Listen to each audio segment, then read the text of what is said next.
দূর শহরের এক ফ্ল্যাটে সিদ্ধার্থ একাই থাকে। দিনগুলো কাটছিল একঘেয়ে নির্ভার।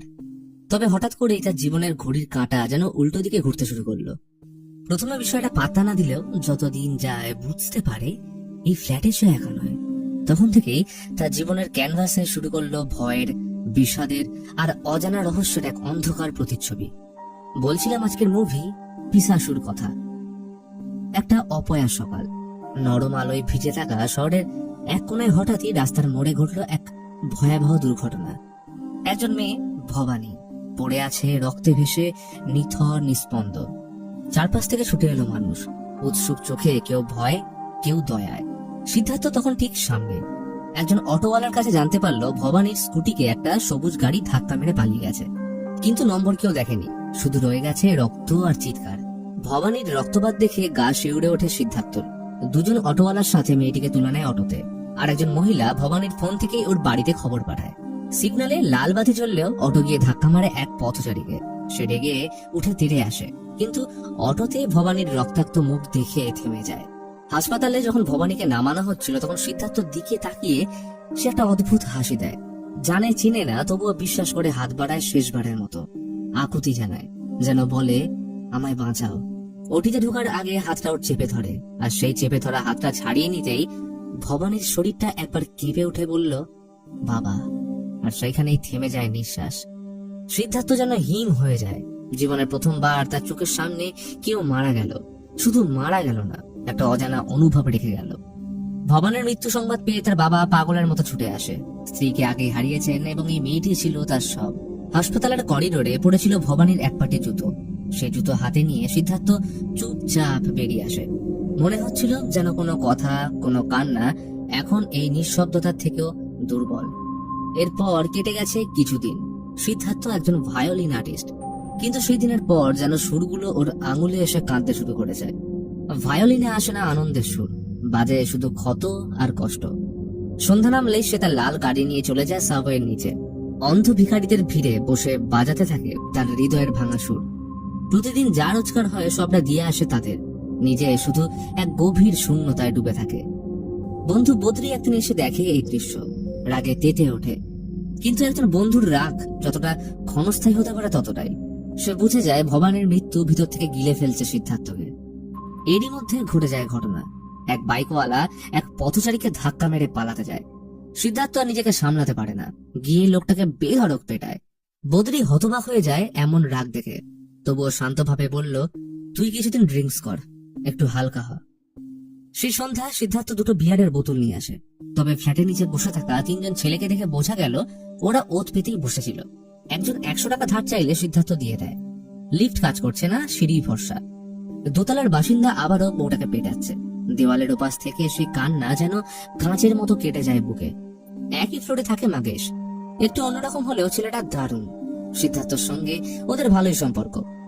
ঘরে ঢুকে বিয়ার আর ওপেনার রেখে স্নানে যায়, কিন্তু ফিরে এসে দেখে ওপেনার উধাও, খুঁজেও কিছু পায় না।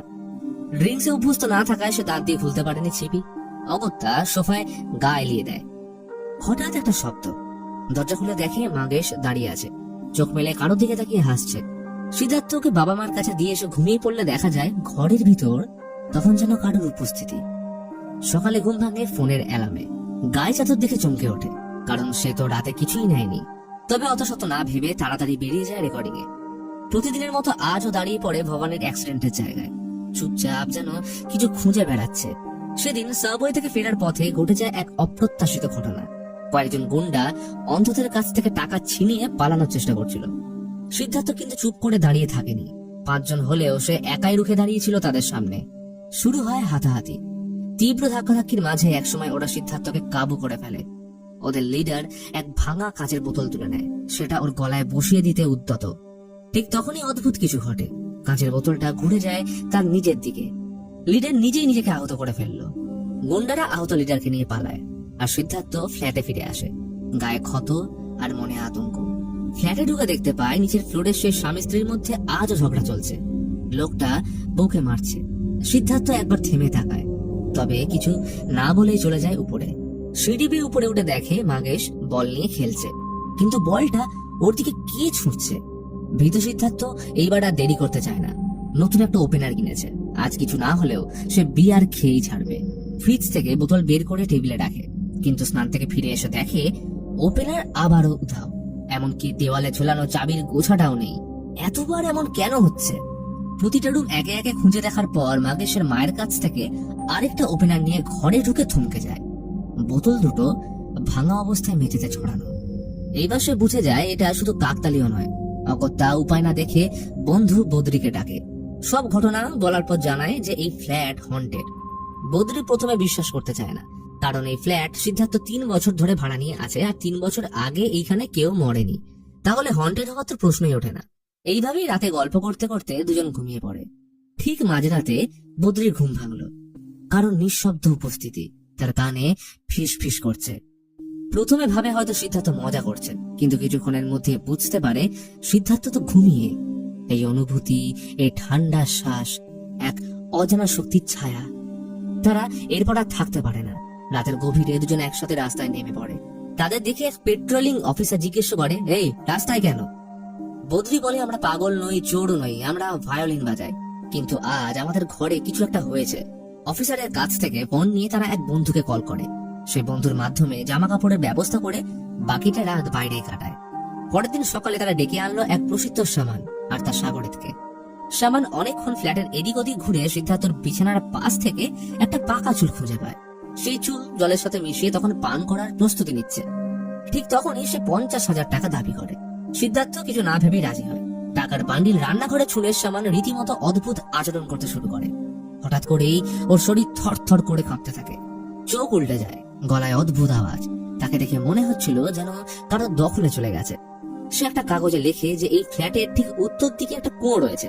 সেই কুয়োতে 27 বছর আগে এক গর্ভবতী মেয়েকে জীবন্ত পুঁতে ফেলা হয়েছিল। তার আত্মাই এইখানে এখন বিরাজ করছে। আর এই আত্মা থেকে মুক্তি পেতে হলে কিছু সোনা নিয়ে জঙ্গলের একটা নির্দিষ্ট জায়গায় পুঁতে আসতে হবে। এই কথা জানিয়ে সামান রান্নাঘর থেকে টাকা আনতে গিয়ে দেখে যে টাকাগুলো নেই। কিন্তু হঠাৎই রান্নাঘরের চিমনি থেকে এক বিকট অশরীরী শক্তি ঝাঁপিয়ে পড়ে সামানের উপর। তাকে টেনে তুলে নিলে ছটফট করতে থাকে। একটা সময় সব থেমে যাওয়ার পর সামান সিদ্ধার্থর দিকে তাকিয়ে ওর হাত ধরে করুণ স্বরে বলে, বাবা। তারপরে অজ্ঞান। পরক্ষণে সম্বিত ফিরতে দুজনে ভয় পালিয়ে যায়। কিন্তু তার ঠিক আগেই তারা দেখে চিমনি থেকে 50,000 টাকা এসে মেঝেতে ছড়িয়ে পড়ে রয়েছে। এইখানে সিদ্ধার্থ সন্দেহের আর অবকাশ রইল না, কারণ এই ফ্ল্যাটে যে আত্মা আছে সে আর কেউ নয়, স্বয়ং ভবানী। সিদ্ধার্থ ঠিক করলো সে আর এই ফ্ল্যাটে থাকবে না। সাবওয়ের অন্ধকার, ভিখারিদের সরলতা আর ভায়োলিনের করুণ সুরই হবে এখন তার আশ্রয়। কিন্তু ঠিক তখনই একটা ফোন আসে। স্ক্রিনে ভেসে ওঠে পরিচিত নাম, মা। ফোনটা চিন্তা বাড়িয়ে তোলে, কারণ মা ওকে না জানিয়ে ফ্ল্যাটে এসে গেছেন। তড়িঘড়ি করে সিদ্ধার্থ ফিরে আসে, দেখে মা বসে আছে। এসে বললেন, তোর বাবা মান্দাপামে বিজনেস অডিটে গেছে, তাই ভাবলাম তোর কাছে এসে কিছুদিন থাকি। কিন্তু সিদ্ধার্থর চেহারায় স্বস্তি নেই, বরং চিন্তার টান পড়ে তার কপালে। একটা দীর্ঘশ্বাস ফেলে বলল, মা, তোমার এইখানে থাকা ঠিক হবে না, কারণ এই ফ্ল্যাট হন্টেড। মা চোখ বড় করে তাকিয়ে হেসে ফেলল, তুই কি এখনকার যুগে দাঁড়িয়ে ভূতের গল্পে বিশ্বাস করিস? সিদ্ধার্থ বোঝানোর চেষ্টা করে, তাই সে বিয়ার আর ওপেনার টেবিলে রেখে মাকে নিয়ে বাথরুমে যায় প্রমাণ দেখাতে, কারণ এই ঘরে অদৃশ্য শক্তি আছে। কিন্তু কিছুক্ষণ পর ফিরে এসে দেখে সব আগের জায়গায় ঠিকঠাক পড়ে আছে, কোনো অদ্ভুত কিছুই ঘটেনি। এই দেখে মা রেগে বলে যে আমি এইখানেই থাকবো, ফালতু নাটক বন্ধ কর। পরের দিন বদ্রি একটা চালাকি করে ল্যান্ডলাইন থেকে সিদ্ধার্থর মা মানে জানকীকে ফোন করে বলে, আমি ডক্টর সুরেশ বলছি মান্দাপাম থেকে। আপনার স্বামী অ্যাক্সিডেন্টে মাথায় আঘাত পেয়েছেন, হসপিটালে ভর্তি, তবে চিন্তার কিছু নেই। কিন্তু এতে প্ল্যান উল্টো ফল দেয়। জানকী ডেকে বলে, ফোন দাও, আমি জানি এটা বদ্রির কাজ। আমি মিথ্যে বলেছিলাম, ওর বাবা কোথাও যায়নি, বাড়িতে বসে ক্রিকেট দেখছে। প্রথমে ভূত আর এখন অ্যাক্সিডেন্ট। সিদ্ধার্থ ভয় ফোন রেখে দেয়, কিন্তু সেই সাথে মনে এক অজানা আতঙ্ক, যদি ভবানীর আত্মা মায়ের ক্ষতি করে। বেলায় জানকী মাগেশকে সঙ্গে নিয়ে বাজার থেকে ফিরছিলেন, তখনই নিচের তলা সেই লোকটা আবার তার স্ত্রীর গায়ে হাত তোলে। জানকী আর সহ্য করতে পারেনি। প্রথমে মুখে প্রতিবাদ করলেও পরে পুলিশে ফোন করতে গেলে লোকটা রেগে তাকে ধাক্কা দিয়ে ফেলে দেয়। মাথায় গুরুতর আঘাতে রক্ত ছড়িয়ে পড়ল। মাগেশের মা ছুটে এলে মাগেশ উঠে যায় উপরে, হাতের বলটা ছুঁড়ে মারে লোকটার দিকে। লোকটা এই দেখে মাগেশকে মারতে যায়, কিন্তু ঠিক তখনই ভবানী এসে ঝাঁপিয়ে পড়ে লোকটার উপর। ভয়ঙ্কর শক্তিতে টেনে হিচড়ে নিয়ে যায়, পেটাতেও ছাড়ে না। আর এদিকে সিদ্ধার্থর ঘরের দরজা বাইরে থেকে বন্ধ করে দিয়েছে ভবানী। কয়েক মিনিটের মধ্যে পুরো ফ্ল্যাট স্তব্ধ। লোকটা নিস্তেজ হয়ে পড়ে। মাগেশ দরজা খুলে দিলে সবাই বিস্ময়ে তাকিয়ে থাকে। এতক্ষণে কি হয়ে গেল? সিদ্ধার্থ এসে দেখে মায়ের মাথা ফেটে গেছে, তবে মা বলেন বাথরুমে পা পিছলে পড়ে গেছে। এই কথা বিশ্বাসযোগ্য মনে না হলে সিদ্ধার্থর মায়ের সঙ্গে ঝগড়া লেগে যায়। মা প্রশ্ন করেন, তুই কি কারোর প্রেমে পড়েছিস? আর ওই দেওয়ালে টাঙানো এক পাটি জুতো কার? সে যদি চায় তিনি ওই মেয়ের পরিবারের সাথে কথা বলবেন। সিদ্ধার্থ দীর্ঘশ্বাস ফেলে শান্ত গলায় বলে, মা, যার কথা তুমি বলছো না, সে মারা গেছে। তার সঙ্গে কথা বলার আর কোনো উপায় নেই। জানকি কিছুক্ষণ চুপ করে থাকে, তারপর ছেলের চোখের দিকে তাকিয়ে বলেন, আজ সন্ধ্যায় ফিরে যাব, টিকিট কাট। এই কথায় সিদ্ধার্থের মুখে দীর্ঘদিন পর এক টুকরো হাসি ফোটে। সে ছুটে যায় বাসের টিকিট কাটতে। এদিকে মা ততক্ষণে স্নানে ঢুকেছেন, আর ঠিক তখনই সাবানে পা পিছলে পড়ে গুরুতর আঘাত পান। ঘরে কেউ ছিল না, কিন্তু ঠিক সেই মুহূর্তে ভবানী তাকে বাইরে এনে মাগেশদের ঘরের সামনে রেখে দরজায় নক করে চলে যায়। মাগেশের মা দরজা খুলে দেখে রক্তাক্ত জানকি মাটিতে পড়ে আছেন। টিকিট কেটে ফিরে এলে এই ঘটনা দেখে সিদ্ধার্থ স্তব্ধ। এইবার সে নিশ্চিত এটা ভবানীর কাজ। মায়ের রক্তাক্ত মুখ দেখে সিদ্ধার্থের বুক ফেটে যায়। সে কিছু না ভেবেই দ্রুত মাকে নিয়ে হসপিটাল যায়, কিন্তু হসপিটাল যাওয়ার আগে সে থামে। একবার চিমনির সামনে দাঁড়িয়ে নিঃশব্দে ভবানীর উদ্দেশ্যে মুখ খোলে, আমি কি এমন করেছি যে আমাকে শাস্তি পেতে হচ্ছে? আমি তো চেষ্টা করেছিলাম সেদিন তোমায় বাঁচাতে, হয়তো পারিনি, কিন্তু আজও তোমার মৃত্যু আমাকে তাড়া করে। তারপর চোখ বন্ধ করে বলে, তুমি যদি আমার মায়ের ক্ষতি করো, আমি নিজেকে শেষ করে তোমার থেকেই প্রতিশোধ নেব। সেই হুঁশিয়ারি রেখে সিদ্ধার্থ চলে যায়। কিন্তু এইবার তার ভিতরটা যেন আর কাঁপছে না, বরং ভিতরে জন্ম নিয়েছে এক সিদ্ধান্ত। মাকে হাসপাতালে ভর্তি করে দুই বন্ধুর সঙ্গে খোঁজ নেয় সেই অটোওয়ালার। নাম আদাই কালাম, যে ভবানীর দুর্ঘটনার প্রত্যক্ষদর্শী। আদাই কালাম প্রথমে রেগে যায়। সে বলে, আমাকে শুধু পুলিশ নয়, ভবানীর বাবাও প্রতিদিন জেরা করছে। ও তো আমায় 10,000 টাকা পর্যন্ত দিতে চেয়েছিল চালকের সন্ধান দিলে, কিন্তু আমি তো কিছুই জানি না। সিদ্ধার্থ এবার অনুরোধের সুরে ভাঙা কণ্ঠে বলে, আমাকে শুধু ভবানীর বাবার ঠিকানাটা দিন প্লিজ। অবশেষে জানায় ঠিকানা, তিরুশুলাম স্টেশনের পাশে বরফ ফ্যাক্টরি লাগোয়া এক ঘর। ওরা দ্রুত সেখানে পৌঁছে দেখে ফ্যাক্টরি বন্ধ, আর ফ্যাক্টরি লাগোয়া ঘরটার দেওয়ালে ভবানীর একটা বড় ছবি টাঙানো। ছবিটার সামনে দাঁড়িয়ে সিদ্ধার্থ যেন আরেকবার ভবানীর চোখের দিকে তাকিয়ে আনমনা হয়ে বেরিয়ে আসে। বাইরের কিছু শ্রমিক ভবানীর কবরটাকে মেরামত করছে। তাদের থেকে জানতে পারে ভবানীর বাবা এখন জঙ্গলে নেশাগ্রস্ত অবস্থায় পড়ে আছেন। বন্ধুরা ডেকে বলে, ওর আত্মা এখনো রয়ে গেছে। তুই তো জানিস, আত্মা তখনই শান্তি পায় যখন শরীর আগুনে বিলীন হয়। কিন্তু সিদ্ধার্থর চোখে কোনো অভিযোগ নেই, শুধু কষ্ট আর এক চাপা সিদ্ধান্ত, এই কাহিনীর শেষ তাকে খুঁজে বের করতেই হবে। হাসপাতালে গিয়ে সিদ্ধার্থ জানতে পারে তার মা এখন অনেকটাই সুস্থ, তবে আরো 3 দিন ওইখানেই থাকতে হবে তাকে। এবং এই সুযোগ কাজে লাগিয়ে সে আর বদ্রি সিদ্ধান্ত নেয়, এইবার ভবানীর আত্মাকে তাড়াতে যা যা করার দরকার তারা করবে। তারা একত্র করে এক শামান, এক মৌলবী আর এক পাদ্রীকে। 3টে বিশ্বাস, 3টে পথ, কিন্তু উদ্দেশ্য একটাই, এক অলৌকিক আত্মাকে মুক্তি দেওয়া।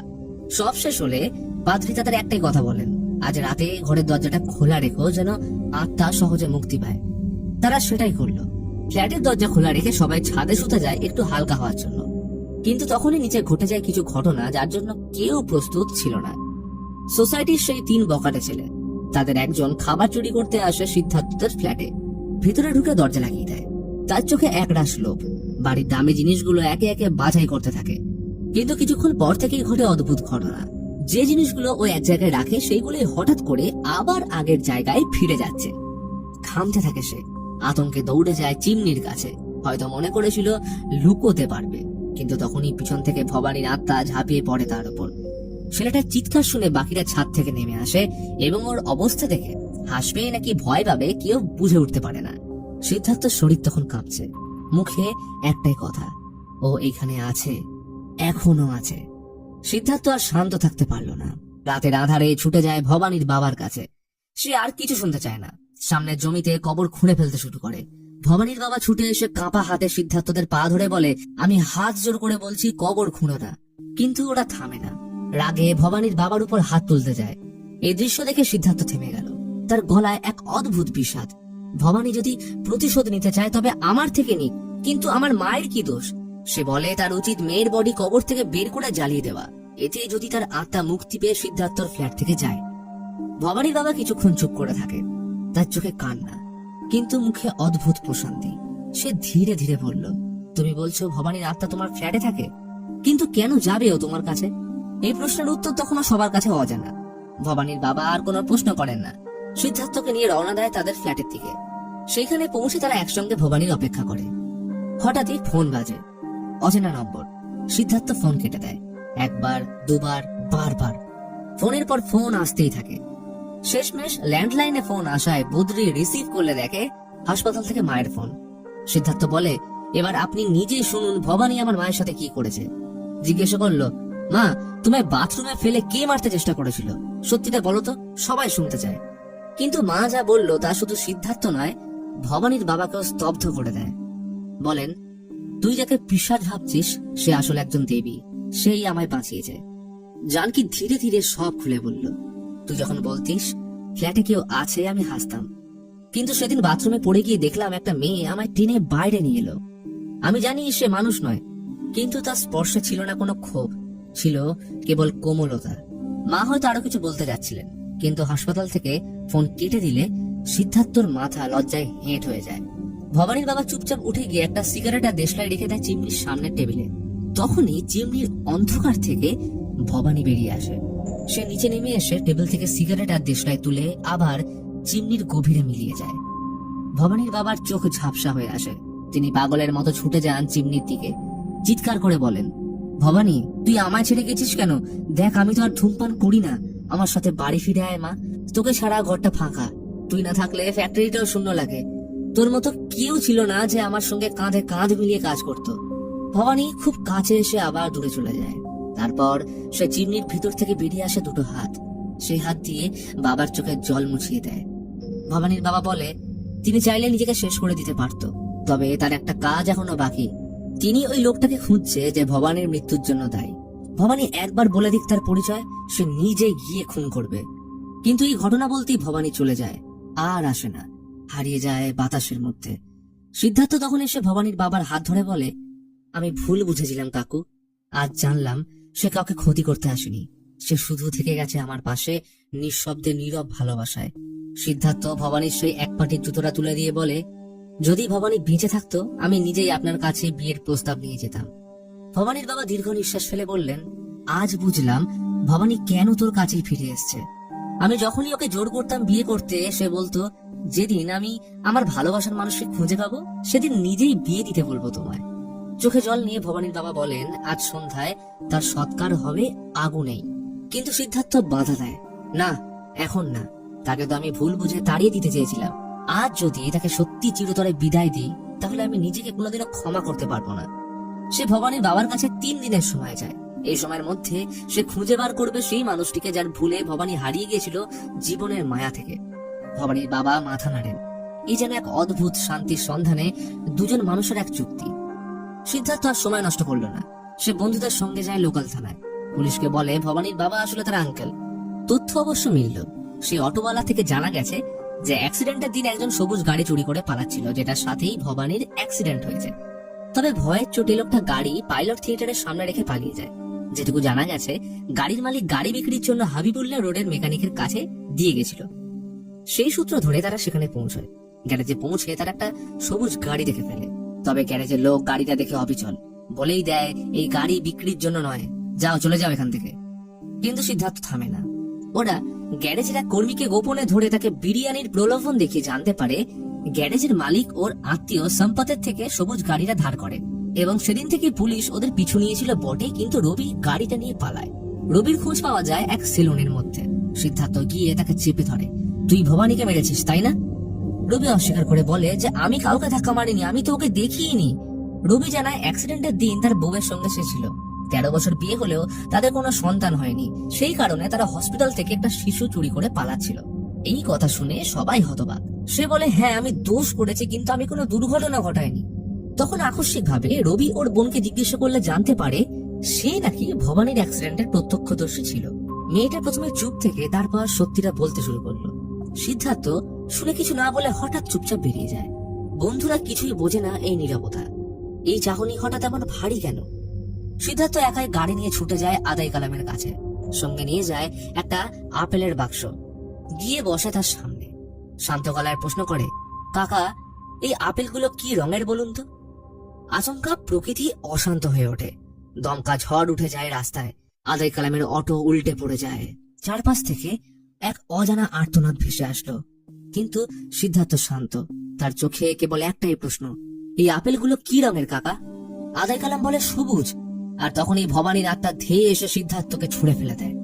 তবুও সে থামে না, শেষবারের মতো আবার জিজ্ঞেস করলো, কাকা ভালো করে বলো এগুলো কোন রঙের আপেল? আদাই কালাম ভয় জবাব দেয়, সবুজ। ঠিক তখনই ঝড় থেমে যায়। সিদ্ধার্থ নিঃশব্দে বক্স ভর্তি আপেল রাস্তায় ছুঁড়ে ফেলে দিল। তার মুখে তখন একটাই কথা, সব বুঝে গেছি। সেই রাতে সিদ্ধার্থ একা চলে যায় ভবানীর কবরের কাছে। নিঝুম অন্ধকার, বাতাসে পাতার দোল, আর দূরে জ্বলতে থাকা ফ্যাক্টরির আলোয় দেখতে পেল ভবানী তার কাছে আসছে, নিঃশব্দে ধীরে ধীরে। হাত বাড়িয়ে দিতে চায় সে, কিন্তু সিদ্ধার্থ তাকে উপেক্ষা করে চলে যায় ভবানীর বাড়ির দিকে। ভবানী এইবার আর সহ্য করতে পারে না, পিছন থেকে এসে ওর গলা টিপে ধরল।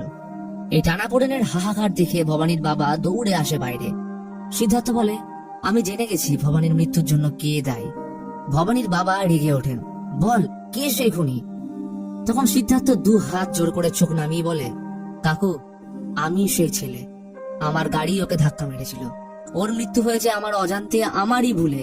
তোমার যদি এখন মনে হয় আমায় মেরে ফেলো। এই এক স্বীকারোক্তিতে কেঁপে ওঠে রাতের বাতাস, আর ঘড়ির কাঁটা ফিরে যায় সেদিনের সকালে। ভবানী স্কুটিতে চেপে বাড়ির দিকে যাচ্ছিল, মুখে শান্ত এক হাসি, তার চোখে ছিল হাজারো স্বপ্ন। তবে অন্যদিক থেকে ছুটে আসছিল সেই সবুজ গাড়ি, যার মধ্যে ছিল রবি ও তার স্ত্রী। সেই গাড়ি ভবানীর স্কুটির কাছাকাছি চলে এসেও অদ্ভুত ভাবে ধাক্কা দেয়নি, বরং পাশ কেটে চলে যায়। তবে সেই মোড়ে আরেকটা লাল গাড়ি টার্ন নেয়। ড্রাইভিং সিটে ছিল সিদ্ধার্থ। তখন ফোন আসে তার মা জানকীর। সিদ্ধার্থ ফোনটা তোলার সময় সামনের রাস্তা ঠিক মতো না দেখেই অবচেতনে গাড়িটা একটু বামে ঘোরায়, আর তখনই ভবানীর স্কুটিতে লাগে ধাক্কা। ছিটকে পড়ে ভবানী, রক্তে ভেসে যায় রাস্তা, এবং সেটাই হয়ে ওঠে তার জীবনের শেষ অধ্যায়। এই দৃশ্যটা চাক্ষুষ দেখেছিল দুজন, রবির বোন আর আদাই কালাম।